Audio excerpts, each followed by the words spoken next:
अजमेर शरीफ दरगाह राजस्थान के अजमेर शहर में स्थित प्रसिद्ध सूफी संत ख्वाजा मोइनुद्दीन चिश्ती की दरगाह है। यह दरगाह अजमेर शहर का सबसे प्रसिद्ध और दर्शनीय सीमा चिन्ह है। इस दरगाह में ख्वाजा साहब की मज़ार है। ख्वाजा साहब 13वीं सदी के सूफी संत और दार्शनिक थे। उनकी धर्मनिरपेक्ष शिक्षाओं के कारण ही इस दरगाह के द्वार सभी धर्मों, जातियों और आस्था के लोगों के लिए खुले हुए हैं। यहाँ हर साल लाखों भक्त मत्था टेकने आते हैं। एक बहुत ही ज्यादा और बुरी खबर सामने आ रही है। जी हाँ दोस्तों, अगर आज का मुसलमान जाग चुका है तो मैं उन्हें एक ऐसी खबर से रूबरू करवाने वाला हूं जिसको सुनने के बाद यकीनन आपको एक बहुत बड़ा सदमा लग सकता है और आपके पैरों तले से जमीन भी खिसक सकती है। इसीलिए वीडियो को आप लोग पूरा आखिर तक जरूर देखिएगा। अस्सलाम वालेकुम वरहमतुल्लाहि वबरकातुहू। प्यारे दोस्तों, ख्वाजा गरीब नवाज रहमतुल्लाह अली की मज़ार मुबारक को हिंदुस्तान के बादशाह औरंगजेब आलमगीर ने तोड़ने का इरादा किया। बादशाह औरंगजेब को वलियों के मुताबिक यह गलत फहमी थी कि मरने के बाद मज़ारों में उन्हें दोबारा जिंदा किया जाता है। अपने इसी वहम को दूर करने के लिए बादशाह औरंगजेब एक रोज गरीब नवाज की जियारत करने के लिए अजमेर शरीफ तशरीफ ले गए और जब अजमेर पहुंचे और अजमेर पहुंचकर औरंगजेब ने अपने ताजी से कहा कि चलो मान लेता हूं कि गरीब नवाज अल्लाह के वाली है, मगर मैं तो तभी ये मानूंगा जब मैं उनको सलाम पेश करूंगा तो मुझे सलाम का जवाब मिलना चाहिए। अगर सलाम का जवाब मुझे नहीं मिला तो मैं मज़ार शरीफ तोड़ दूंगा। तो औरंगजेब आलमगीर जब मज़ार पर पहुंचे और हाजिरी दी और वहां पर एक अदनाशा शख्स बैठा हुआ था। वह शख्स इंतजार कर रहा था। तो बादशाह औरंगजेब ने उस शख्स से पूछा, ऐ शख्स, क्या मामला है? तुम यहां पर क्यों बैठे हो और तुम परेशान लग रहे हो? तो उस शख्स ने बादशाह औरंगजेब से फरमाया, हजरत, मैं आपसे नबीना हूं, यानी कि मैं अंधा हूं और काफी आरसे से ख्वाजा गरीब नवाज रहमतुल्लाह अली से दुआ कर रहा हूं कि मेरी आंखों की रोशनी वापस आ जाए, लेकिन कोई फायदा नहीं होता। मैं काफी अरसे से यहां हाजिरी देता हूं और रो रो कर दुआ भी करता हूं कि अल्लाह ताला अपने इस वली के सदके में मेरी आंखों की रोशनी मुझे वापस कर दे, मगर आज तक मुझे कोई भी फायदा नहीं हुआ, यानी मेरी आज तक कोई हाजिरी और कोई दुआ कबूल नहीं हुई।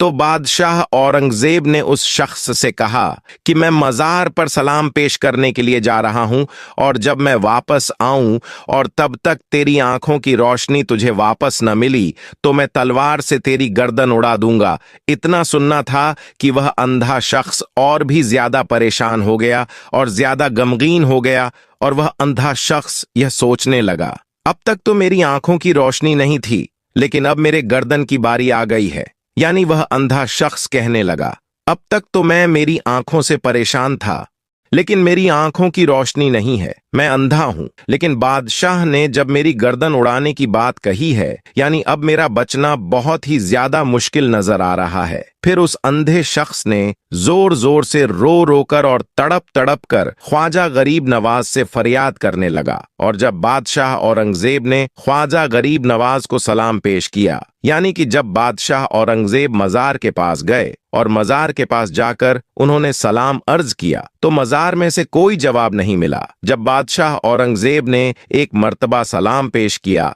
तो जवाब नहीं मिला। फिर बादशाह औरंगजेब ने दूसरी मर्तबा सलाम पेश किया तो फिर भी जवाब नहीं मिला। लेकिन जब तीसरी मर्तबा बादशाह औरंगजेब ने सलाम किया तो अंदर से आवाज आई, वालेकुम अस्सलाम वरहमतुल्लाहि वबरकातुहू। फिर मज़ार शरीफ से आवाज आती है, ए बादशाह औरंगजेब, दोबारा ऐसी जिद ना करना, क्योंकि तुम्हारी जिद की वजह से मैं उस अंधे आदमी की आंखों की रोशनी लेने अर्श इलाही पर गया था और इसी वजह से तुम्हारे सलाम के जवाब देने में देर हो गई। सुभान अल्लाह। ख्वाजा गरीब नवाज की करामात को देखने के बाद बादशाह औरंगजेब रहमतुल्लाहि ताला अलैहि खुद एक अल्लाह के वली बन गए। तो मेरे प्यारे दोस्तों, ये शान होती है अल्लाह ताला के वलियों की। यानी यह वाक्य होना था कि बादशाह औरंगजेब रहमतुल्लाही ताला अलैहि एक बहुत ही बड़े अल्लाह के वली बन गए, जिन्होंने एक किताब लिखी है फतेहाबाद आलमगीर, जो कि इस्लाम के मुताबिक फतवे देती है, जो इस्लाम के कानून को मानती है, जो इस्लाम के कानून को देखकर बनाया गया है, और बड़े बड़े मसले उसी किताब से हल किए जाते हैं। दोस्तों, गरीब नवाज की करामत ने हजारों हिंदुओं की जिंदगी बदल दी। कुदरत का यह करिश्मा अजमेर शरीफ की दरगाह में पेश आया। यह राजस्थान का एक बहुत बड़ा शहर है और इस शहर के मशहूर होने की वजह हजरत ख्वाजा मोइनुद्दीन चिश्ती अजमेरी रहमतुल्लाह आले हैं। एक वक्त था जब अजमेर में हिंदुओं का एक बहुत बड़ा मंदिर था और यह मंदिर सिर्फ राजा और रानियों की इबादत के लिए खास था, और उस मंदिर के साथ ही एक तालाब भी था जिसको हम और आप आना सागर के नाम से जानते हैं और पहचानते हैं। हिंदू इस तालाब के पानी को बहुत ही ज्यादा पवित्र यानी पाक साफ मानते थे। उनका मानना था कि जो भी इस तालाब में नहा लेगा उसके सारे गुनाह झड़ जाएंगे। कहते हैं कि इस मंदिर में रात को इतने चिराग जलते थे कि हर रात 3.5 मन तेल उन चिरागों में इस्तेमाल होता था। अगल बगल के देहाती इलाके मंदिर के नाम थे, यानी उन देहात की आमदनी मंदिर पर खर्च होती थी। उस मंदिर में हजारों लोग रहते थे जिनका काम आने वालों की सेवा और देखभाल करना था कि कौन सा खुदा बेटा देता है, कौन सा देवता सेहत और तंदुरुस्ती का मालिक है, और किस मूर्ति की पूजा से दौलत की बारिश होती है। हजरत ख्वाजा गरीब नवाज रहमतुल्लाह आले उस मंदिर के पास चले गए और आना सागर से कुछ दूरी पर चटाई बिछाकर अपने मुरीदों के साथ बैठ गए, और उसी वक्त अजान वक्त हो गया। लिहाजा आप रहमतुल्लाह आले ने हजरत कुतुबुद्दीन बख्तियार काकी रहमतुल्लाह आले से अजान देने को कहा। अजमेर में अल्लाह की वहदानियत और सल्लल्लाहु अलैहि वसल्लम की रिसलत का यह पहला इलम था। वह लोग इस्लाम को नहीं जानते थे कि इस्लाम क्या है। चुनांचे अजान की आवाज सुनकर वह हैरान हो गए और अपने घर से निकल आए। सब मुसाफिरों ने आना सागर के पानी से वजू किया और नमाज पढ़ना शुरू किया। सब हिंदू हैरान रह गए कि सब भगवान तो अंदर हैं, तो फिर यह लोग किस भगवान को पुकार रहे हैं। जब शाम हुई तो राजा के ऊंट जो दिन में चरने के लिए गए हुए थे अपने चरवाहों के साथ वापस आने लगे इत्तेफाक से। जहां ख्वाजा गरीब नवाज रहमतुल्लाह आले अपने साथियों के साथ बैठे हुए थे, वह जगह राजा के ऊंटों के बैठने की जगह थी। चरवाहों ने ख्वाजा गरीब नवाज रहमतुल्लाह अली से कहा, उठो बाबा, ऊंटों के बैठने की जगह खाली करो। आप रहमतुल्लाह अली ने फरमाया कि इतना बड़ा मैदान पड़ा है, ऊंट तो कहीं भी बैठ सकते हैं, क्यों मुसाफिरों को तंग करते हो। लेकिन वह ना माने और जिद कर रहे हैं कि ऊंट इसी जगह पर बैठेंगे। आखिर उन्होंने बहुत बदतमीजी से कहा, ये राजा के ऊंटों के बैठने की जगह है और इधर राजा के ऊंट ही बैठेंगे, तुम लोग कहीं और डेरा लगाओ। आखिर आप रहमतुल्लाह आले ने उठते हुए हजरत कुतुबुद्दीन बख्तियार काकी रहमतुल्लाह आले से फरमाया, उठो कुतुबुद्दीन, यह कह रहे हैं कि ऊंटों के बैठने की जगह है तो चलो ऊंट ही बैठे रहेंगे। यह कहकर आप रहमतुल्लाह आले अपने साथियों के साथ वहां से उठ गए। अगली सुबह जब ऊंटों को चराने का वक्त आया और उनको चराने के लिए जाने लगे तो चरवाहों ने ऊंटों को उठाना चाहा, लेकिन पता नहीं वो ऊंट तो उठने के काबिल ही नहीं थे। उन्होंने ऊंट को मार मार कर जबरदस्ती उठाना चाहा, लेकिन वह बैठे ही रहे। चरवाहे बहुत ज्यादा परेशान थे कि जो ऊंट उनके एक इशारे पर उठ जाते थे, आज क्या हो गया है, क्यों नहीं उठ पा रहे हैं। आखिर उन्हें याद आया कि कल उस मुसाफिर फकीर ने कहा था कि चलो ऊंट ही बैठे रहेंगे। लोग इकट्ठा होना शुरू हो गए। कोई कह रहा था कि फकीर कोई काबिल जादूगर है और किसी ने कहा कि वह कोई भगवान का अवतार है। धीरे धीरे बात राजा तक पहुंच गई कि एक मुसाफिर फकीर ने राजा के ऊंटों पर जादू कर दिया है। राजा ने ख्वाजा गरीब नवाज रहमतुल्लाह अलैह को पैगाम भेजा कि तुम कैसे फकीर हो जो बेजुबानों को बांध कर रखते हो। ये बेचारे भूख प्यास से मर जाएंगे, इसलिए मेहरबानी करके अपना जादू वापस ले लो। आप रहमतुल्लाह अलैहि ने फरमाया कि हम मुसलमान हैं और मुसलमान बद्दुआ नहीं करते, ना ही जादू करते हैं। जाओ कहो जिसके हुक्म से बैठे थे उसी के हुक्म से उठ खड़े हो जाओ। अब जो जाकर उठाया तो ऊंट फौरन उठ गए और हिंदुओं की दिलचस्पी उन मुसाफिरों में बढ़ने लगी। 5 वक्त अजान होती और नमाज की अदायगी की जाती। आखिर राजा तक यह बात पहुंच गई। कुछ फकीर आए हैं जो मुसलमान हैं, 5 वक्त अजान देते हैं और हमारे पवित्र तालाब को हाथ मुंह धोकर भ्रष्ट करते हैं, यानी कि नापाक कर देते हैं और हमारे धर्म के खिलाफ बातें करते हैं। कहते हैं कि मूर्तियां पूजने के काबिल नहीं है, यह तो सिर्फ पत्थर हैं, इसलिए इन्हें यहां से उठाया जाना चाहिए। राजा ने फकीरों को पैगाम भिजवाया कि तुम लोग मांस गोश्त खाते हो, हमारे धर्म के खिलाफ बोलते हो और हमारे तालाब को अपने हाथ डालकर नापाक करते हो, जो हम बर्दाश्त नहीं कर सकते, इसलिए तुम लोग यहां से चले जाओ। आप रहमतुल्लाह अली ने फरमाया कि और भी तो दुनिया आती है, हमारे पानी पी लेने से कौन सी कमी आ जाएगी। लेकिन वह कहने लगे कि वह सब हमारे अपने धर्म के लोग हैं और तुम दूसरे धर्म के हो। आइंदा तुम लोगों ने तालाब को नापाक किया तो हम बर्दाश्त नहीं करेंगे। आप रहमतुल्लाह आले ने हजरत कुतुबुद्दीन बख्तियार काकी रहमतुल्लाह अली से फरमाया, कुतुबुद्दीन, शायद यह लोग आइंदा हमारे पानी पी लेने पर कोई लड़ाई झगड़ा करेंगे। जाओ एक मशकिज़ा पानी ले आओ ताकि जरूरत के वक्त कुछ तो पानी मौजूद हो। लिहाजा हजरत कुतुबुद्दीन बख्तियार काकी रहमतुल्लाह आले ने उनसे फरमाया कि चलो हम मशकिज़ा भर लेते हैं। वह इस शर्त पर मान गए कि तुम्हारा जिस्म पानी से छूना नहीं चाहिए। हजरत कुतुबुद्दीन बख्तियार काकी रहमतुल्लाह अलैह तालाब की सीढ़ियों पर जाकर बैठे और मशकिज़ा पानी में डुबो दिया। जब वह भर गया तो हजरत कुतुबुद्दीन बख्तियार काकी रहमतुल्लाह अलैह ने वह मशकिज़ा ऊपर खींचा, लेकिन जैसे ही मशकिज़ा पानी से बाहर निकाला, आना सागर का पानी सूख चुका था। ऐसा लग रहा था कि आना सागर का सारा पानी मशकिज़ा में बंद हो गया था। आना सागर का सूखना था कि पूरे अजमेर में कोहराम मच गया और वह रो रहे थे कि जो हम गुनाहों की गठरियां लाते हैं और आना सागर में गुसल करके उनसे छुटकारा पा लेते हैं, अब हम गुनाहों का बोझ लिए किधर जाएंगे। सारे इलाके में खबर फैल गई कि मुसाफिर फकीर ने जादू के जोर से आना सागर को सुखा दिया है। राजा ने जब यह सुना तो वह बहुत परेशान हो गया। उसने अपने वजीरों को बुलाया। सबने यही कहा कि फकीर या तो जादूगर है या फिर कोई कामिल फकीर है। साथ ही वह परेशान हुए कि अजमेर की रौनक तो थी ही आना सागर के दम से, इसी की वजह से तो लोग दूर दूर से अजमेर आते थे और अपना ईमान ताज़ा करके लौटते थे। आना सागर के सुख जाने से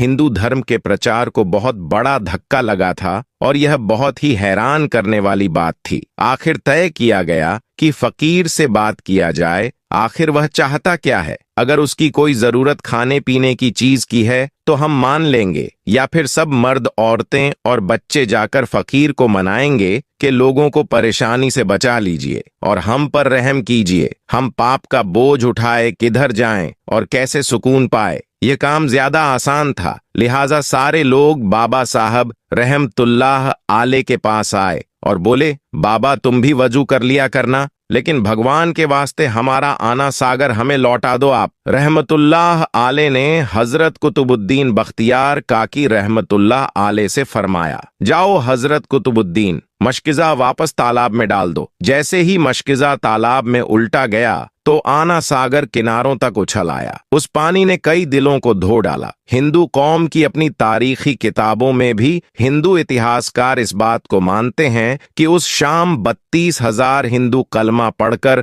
मुसलमान हुए थे। उन हिंदुओं के मुसलमान हो जाने से हिंदू पंडितों और आम हिंदुओं में भी गम और गुस्सा का तूफान उठ खड़ा हुआ था और वह सोच में पड़ गए थे कि फकीर अगर कुछ दिन और इधर रुक गया तो देवी देवताओं का तो नाम लेने वाला भी कोई नहीं होगा। लिहाजा लोगों ने राजा को मजबूर किया कि जल्द से जल्द कुछ किया जाए। राजा ने मंदिर के बड़े पंडित रामदेव को बुलाया और उसे बाबा साहब रहमतुल्लाह आले से मुकाबला करके जल्द से जल्द उन्हें हराने को कहा और अजमेर से बाहर निकाल देने का हुक्म दिया। रामदेव अपने वक्त का माना हुआ पंडित था, जिसके इल्मे काबिलियत की दूर दूर तक धूम मची हुई थी। उसने राजा को यकीन दिलाया कि जल्द ही राजा को कोई अच्छी खबर सुनाएगा। रामदेव बाबा साहब रहमतुल्लाह आले के पास आया और उल्टे सीधे सवालात करने शुरू कर दिए। बाबा साहब रहमतुल्लाह आले चुप रहे। जब रामदेव ने हद से बढ़कर शोर मचाना शुरू किया तो बाबा साहब रहमतुल्लाह आले ने उसकी तरफ आंख उठाई और मुस्कुराकर फरमाया कि रामदेव, तू शोर मचा रहा है, पर मैं तेरे माथे पर ईमान का नोट चमकता देख रहा हूँ। इस निगाह और इस लहजे में ना जाने क्या जादू था कि रामदेव कदमों में गिर गया और रोते हुए बोला, बाबा, जिस धर्म के तुम हो उसी धर्म में मुझे भी शामिल कर लो। सब लोग जो यह सब देख रहे थे देखते ही रह गए, हैरान थे, परेशान थे। यह क्या हुआ? जो खरीदने आया था वह खुद बिक चुका है, जो जीतने आया था वह हार चुका है। पंडित रामदेव खुद ख्वाजा गरीब नवाज रहमतुल्लाह आले के हाथों पर मुसलमान हो चुका था। सुभान अल्लाह दोस्तों, यह अल्लाह वालों की शान होती है। जब वह अल्लाह के हो जाते हैं तो सारी दुनिया उनकी हो जाती है। दोस्तों, हिंदुस्तान में सैलाब की वजह से कई घर, कई मकानात पानी में बह चुके हैं, डूब चुके हैं। इस वीडियो में आप देख सकते हैं पानी जब अजमेर शरीफ में दाखिल हो चुका है। जैसे ही पानी अजमेर शरीफ के बाजारों में पहुंचा तो ख्वाजा गरीब नवाज की ऐसी करामत दिखी कि पानी पीछे की तरफ जाने लगा। यह ख्वाजा गरीब नवाज की बड़ी करामत है, जिसने देखने वालों का ईमान ताज़ा कर दिया है। अल्लाह के वालियों की बेशुमार क़यामतें हैं, जिन्होंने लोगों की जिंदगियों को बदल दिया। साथ ही दोस्तों, आपकी जानकारी के लिए बता दे, कुतुब उल अक्ताब हजरत ख्वाजा सैयद मोहम्मद बख्तियार अल हुसैनी कुतुबुद्दीन बख्तियार काकी चिश्ती आदेश के एक मुस्लिम सूफी संत और विद्वान थे। वह ख्वाजा मोइनुद्दीन चिश्ती के आध्यात्मिक उत्तराधिकारी और शिष्य थे, जिन्होंने भारत उपमहाद्वीप में चिश्ती तरीके की नींव रखी थी। उनसे पूर्व भारत में चिश्ती तरीका अजमेर और नागौर तक ही सीमित था। उन्होंने दिल्ली में आदेश को स्थापित करने में एक प्रमुख भूमिका निभाई थी। मेहरौली में जफर महल के नजदीक स्थित उनकी दरगाह दिल्ली की सबसे प्राचीन दरगाहों में से एक है। इनका उर्स दरगाह पर मनाया जाता है। यह रब्बी उल अव्वल की 14वीं तारीख को वार्षिक मनाया जाता है। उर्स को दिल्ली के कई शासकों ने उच्च स्तर पर आयोजित किया था, जिनमें कुतुबुद्दीन ऐबक, इल्तुतमिश, जिन्होंने उनके लिए गंधक की बावली का निर्माण किया, शेर शाह सूरी, जिन्होंने एक भव्य प्रवेश द्वार बनवाया, बहादुर शाह प्रथम, जिन्होंने मोती मस्जिद का निर्माण कराया, और फर्रुखसियार, जिन्होंने एक संगमरमर स्क्रीन और एक मस्जिद जोड़ा, शामिल है। सभी धर्म के लोग, हिंदू, मुस्लिम, सिख और ईसाई, मकबरे पर जाते हैं और हर गुरुवार को और वार्षिक उर्स मेला के दौरान वहां दुआ मांगते हैं। आने वाली वीडियो में दोबारा आपसे मुलाकात होगी। तब तक